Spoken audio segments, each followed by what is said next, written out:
This is the Roots and All podcast, and I'm your host, Sarah Wilson.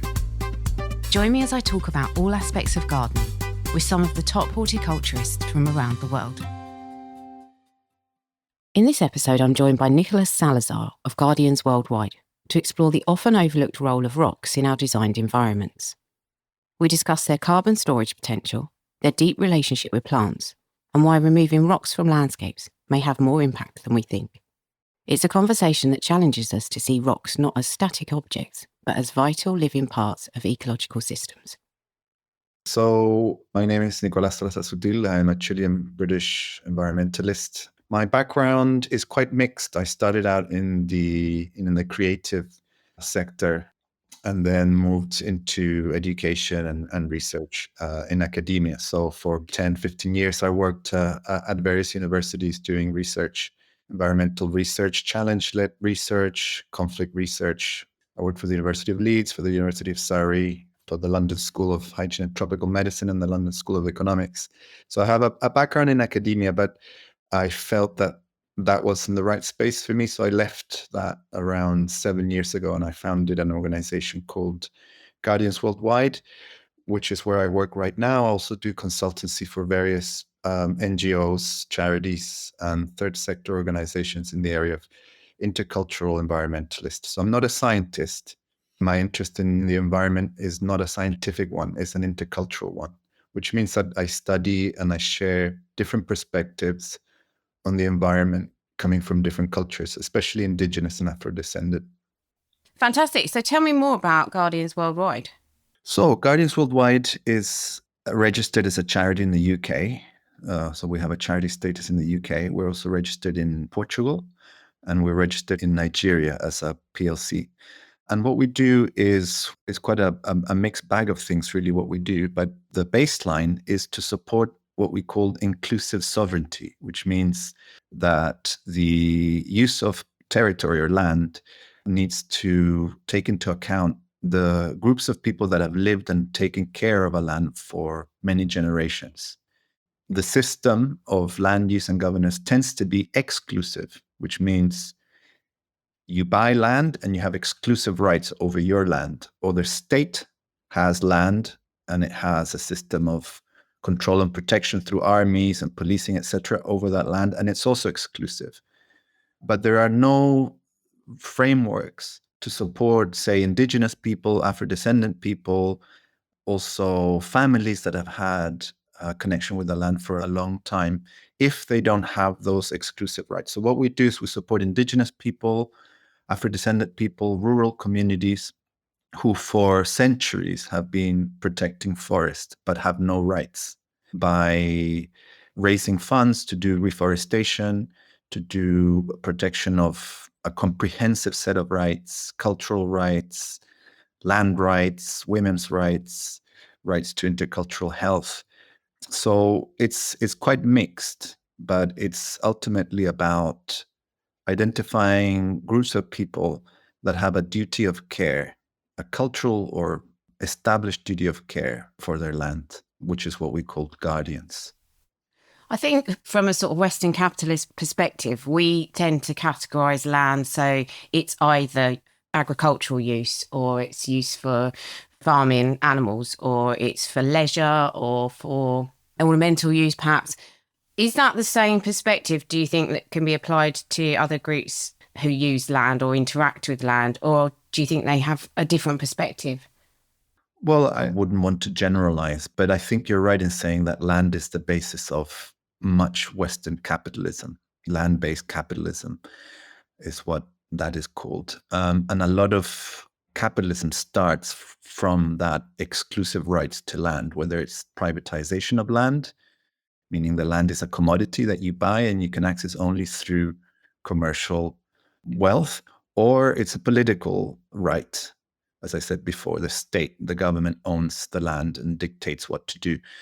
And it seems like there's no other way. And we disagree. I think what we do is all about regeneration and finding ways to offer new alternatives and changes to the current way in which kind of land is set up. It's about a future, really. It's about a regenerative future. And yes, you're right in saying that it challenges or it's critical of capitalism. I do follow your work, particularly on LinkedIn. And you posted actually about something that I wanted to cover with you because it was such a fascinating take on things that I'd not even considered before. And you posted actually about rocks. And I was thinking about them, in the landscape and particularly, as I said, through the lens of horticulture, which is what a lot of people who listen to the podcast are involved with and interested in. And I think sometimes we just kind of overlook that aspect of the landscape. And I wondered if we could get more into that, and specifically to start with the idea that rocks store carbon, which I think we always just think of trees in a landscape and horticultural context. But, just that for me was a bit of a revelation. It's just something I'd not even thought about before. Yeah, it's something that I have been mulling over for some time. I started working around this reconnection with rock around 10, 15 years ago. I wrote a book about limestones. And then around 2 years ago, I started coming a lot to Portugal, where I am right now. And then at the beginning of this year, I settled in an area called Lourinhã Formation, which is in central Portugal, in an area known as Geoparque Oeste, which is a UNESCO-listed geopark because of the geological value that it has. It's one of the world's largest sites of Jurassic finds. So you have dinosaur bones and you have fossils and whatnot. And the rock formations are really quite incredible. So I've spent a good 4 months immersing myself in this rocky landscape. And I have found a lot of things that really sort of started to raise some interesting questions around climate change. When you walk around the coastline here, what you find is these very big cliffs with various different layers of sedimentation, which are geological time. And then you find often areas where there is a lot of reddish rock, hematite, which indicates that their soil was very hydrated. So it was a rich soil. And then you have on top of it, usually areas where there's a lot of charcoal or fossilized charcoal, massive, massive amounts of burnt area. So mega fires occurring. This is in the period between the Jurassic and the Cretaceous, so the period when the dinosaurs were wiped out. And I started to think, wow, these rocks have a lot of information about paleoclimate, which of course we all know. We all know that there have been climate changes in the past. But for me, what the revelation was to see it. We hear in the news stuff about climate change, and we hear in the news stuff about climate change in the past, for those that are more interested and want to look at deep past. But to see it, the experience of it really changed. To see so much carbon stored in carbonate rock, so in limestones, in chalk. And I started to wonder, so how much carbon is actually stored in these rocks? And I learned that 99.9% of carbon is actually stored in rock, not in the biosphere, not in trees, plants, and animal bodies. 99.9% of carbon in the planet is stored in rock. And of course, the deeper it goes, the more it is, as it were, vaulted in the planet so that it doesn't get released. The carbon cycle is very deep. It goes from the atmosphere to the lithosphere to the surface layer of the earth, and then deep, deep underground until it turns into magma, and then it comes back through volcanic activity into the atmosphere. So it's a very, very long cycle. And what this look at the deep time of the carbon cycle, what it did to me is show just how unnatural it is to release carbon artificially by humans in a temporal sense. We're releasing carbon at a speed that is absolutely unprecedented for the planet's sense of time. It takes 100 million years to store carbon in the deep ground to create gas and petroleum deep underground. We are excavating that petroleum and then burning it in our cars, airplanes, and factories instantaneously. And it took the planet 100 to 300 million years to store it. So I thought it was important to raise that question of what are we doing about protecting rock? Because we are often discussing the idea that we need to protect forests and we need to protect oceans because they store carbon. What are we doing to protect rock from mining and from oil and gas extraction, seeing as rock is the place where carbon goes to stay in our planet, and rock is what is creating the homeostasis, the balancing effect so that the surface doesn't heat up. If we didn't have rock capturing all that carbon, the surface of the planet and the atmosphere would heat up considerably more, and we would turn very quickly into Venus, and life would be unlivable. So we have to sort of valorize rock for its ecological function, not just because, it's good to mine to create whatever it is that we want the rock for, but in the same way that we value trees for their ecological function. I thought it's important to raise awareness of the ecological function of rock, which I had never heard of before. Yeah, it's such a fascinating perspective. Given that there is so much rock, as you say, right down to the core, does the kind of scratching the surface that we do, particularly, as I said, I'm thinking about like a horticultural landscaping level, is that enough to cause an issue? Well, no, I'm talking mainly about extraction of oil and gas and the release of carbon that produces. So carbon emission from burning biofuels is the big problem. And my message, the message that you saw on LinkedIn, was about the need to advocate for geoparks, for areas that are protected from mining and drilling, basically, and fracking. That's the sector that is causing most of the damage, or the damage in terms of releasing massive amounts of carbon and methane and other greenhouse gases into the atmosphere. But your question goes to the public perception and what the public can do. And I think awareness raising, being aware of this and being sensitized to this is really important, because we all have a responsibility and we all have a role to play and we're all in it together. So being aware of this is important because it changes your perception and your relation to things, or it can do anyway. So even if you're not necessarily a petrologist, someone who's drilling for gas and whatnot, or you're not a lobbyist, and if you're just a horticulturalist who's using minerals and rock in your garden and you're not really doing very much, just the way you relate to those rocks in your garden and the way you relate to those minerals that you're putting on the soil, and if you can start to see them as living, as part of life, not just as a thing, I think that's also important. Even if you're not necessarily doing much to achieve climate mitigation, at least a little bit more awareness and sensitivity, I think, goes a long way.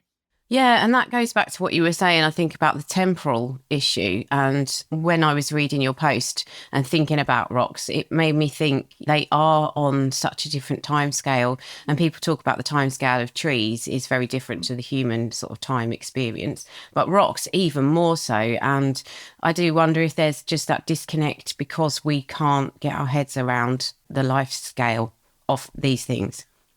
Yes, I mean, I think partly it is that we're so disjointed, we're so separated from rocks at an experiential level. And what are they? Even though we are made of minerals, our bones are calcium, just like chalk is, we don't see that experiential connection. We just sort of see a rock, a thing, and it. So the first thing we think of a rock is that it's inert, it's inorganic, it's not alive. And that's inbuilt in our cultural DNA, if you like. But as I said earlier, my work with Guardians Worldwide is intercultural. It's about understanding perspectives coming from other cultures. And over the years, I've encountered many, many, many different indigenous groups whose language, at the language level, they relate to rock very differently. I'll give you an example. I come from Chile.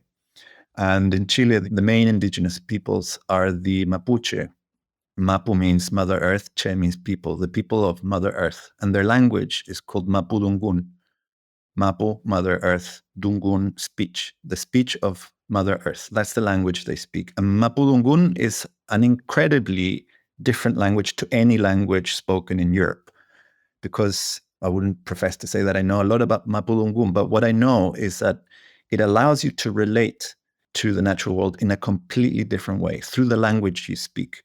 And the relation that Mapuche have with rock and stone is wonderful. Their words are incredible. So they have words for the place where the rocks speak, or the place where the rocks meet, or the speaking stone. The word is kura in Mapudungun. Kura is stone. And if you have a language that allows you to relate to a rock as a living entity, as an animate being, then of course your relationship with the rock changes. And as you say, you stop seeing it as something alien and totally disconnected from your life. So a lot of this is cultural, is that we live in a culture where even our language predisposes us to relate to a rock as a thing, because we get told everywhere from school onwards that there's organic and inorganic and rocks are inorganic. Yet, how do you explain that we are constantly consuming minerals every time we eat? Where do those minerals come from? They come from rock. What are we doing when we're protecting our gardens and our allotments? We are putting minerals on the ground and we are fortifying the soil structure to ensure that the root systems of our plants are well fed and aerated, etc. All of it comes from a mineral kind of basis. Yet we don't appreciate it as life. And what I've been trying to say is that even if our Western culture doesn't see rock as life, many indigenous communities celebrate rock as not only life, but kin, like ancestors. And very quickly, I'll give you another example. I've done a lot of work with the Maguzawa, who are the Hausa animists of northern Nigeria. And not long ago, and I've done a documentary about this, I visited a very rural community in the border between Nigeria and Niger. And I saw a celebration, a ritual called Yankan Kofa, which means the crossing of the gate, which is a little bit like Halloween in the sense that they're celebrating the thinning of the season when the dead and the living coexist. So it's a little bit like a Halloween. But instead of dressing up and going around doing trick and treat, the people in the villages, they do sacrifice and they kill animals and they pour blood on these stones because they are stone worshippers. They believe that the spirit of their ancestors lives inside the stones. I think it would be easy for many to think that that's primitive, this crude kind of belief system. But if you think about it, what that belief system does is just sensitize you to the rock and incorporates rock as another living element in life, something that in the West we simply don't do. So I've learned a lot from those practices in terms of valorizing rock as one more element in the ecology. Yeah, as you said, we do have certainly in the English language, I think, a dearth of vocabulary for rock, which is very telling in itself. And that lack of respect, I suppose, and awareness is very apparent when you actually start thinking about it. Just to go back to what you were saying about, setting aside areas that are not mined and where fracking doesn't take place, just in case anybody is not aware, are you happy to speak about the effects of this kind of extraction? Yes, of course. I mean, the main culprit of climate change is runaway carbon emissions. We all know that. We all know that 10 years ago at the Paris Agreement, it was said that if temperatures went 1.5 degrees higher than it is, there would be a tipping point and the planet would descend into a dieback mode where life on the planet would collapse. Last week, a report led by scientists at the University of Exeter produced a report saying that that tipping point has been passed. This was last week. 160 scientists from around the world, led by scientists at the University of Exeter, produced the data that said that the tipping point has actually been crossed and that we're entering an unknown territory where the planet is spiraling into dieback because of global warming. We have passed the 1.5 degree threshold. So absolutely, we need to talk about this. Absolutely, we need to challenge both our ways of living and our ways of being in the world at a time when we're facing mass collapse, and also find ways of making those who have caused most of the damage accountable. So just to point out, that post that you read that you found interesting led to numerous, I wouldn't say abuse, but very detrimental comments from people who find this conversation so uncomfortable that they get aggressive. So I got a lot of nasty comments from people saying, this is irrelevant, you are an alarmist, you're this and that.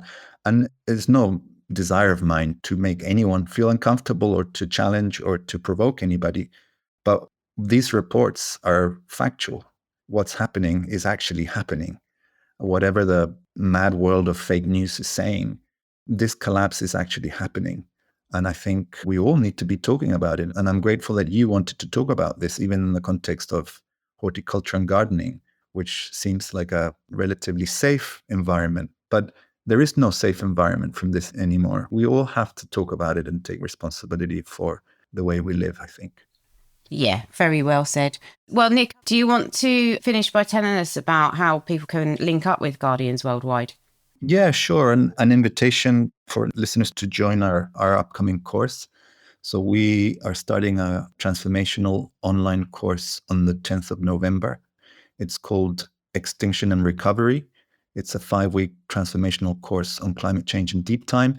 We'll be looking at some of these ideas. We will be sharing perspectives from communities from different parts of the world, from the Magusawa that I referred to earlier, from Mapuche, community leaders, and others who will share very interesting perspectives. It's also a great opportunity to network, to discuss, to open up, to meet new people. We have currently 55 people signed up from 16 countries. So yeah, if anyone listening is interested in finding out more and meeting like-minded people, please do join us. So you just need to go to our website and then you'll find the link to the course, Extinction and Recovery, starting on the 10th of November. Thank you very much to Nicolas for sharing his profound knowledge, and thanks to you for listening. If you like this episode, you might also like episode 41, Natural Stone with Giles Heap, and episode 222, Nature from the Rubble. You can download or listen to the podcast direct from the website rootsandall.co.uk. Please also check out my Patreon, where you can make a one-off donation or take out a monthly subscription to help support the podcast. Because if you enjoy the show, please help it continue. I also have a GoFundMe where you can make a one-off donation. Even a one-off donation of £1 helps, and I'll be really grateful for your support. So please go to Patreon or GoFundMe and search for Roots and All Podcast.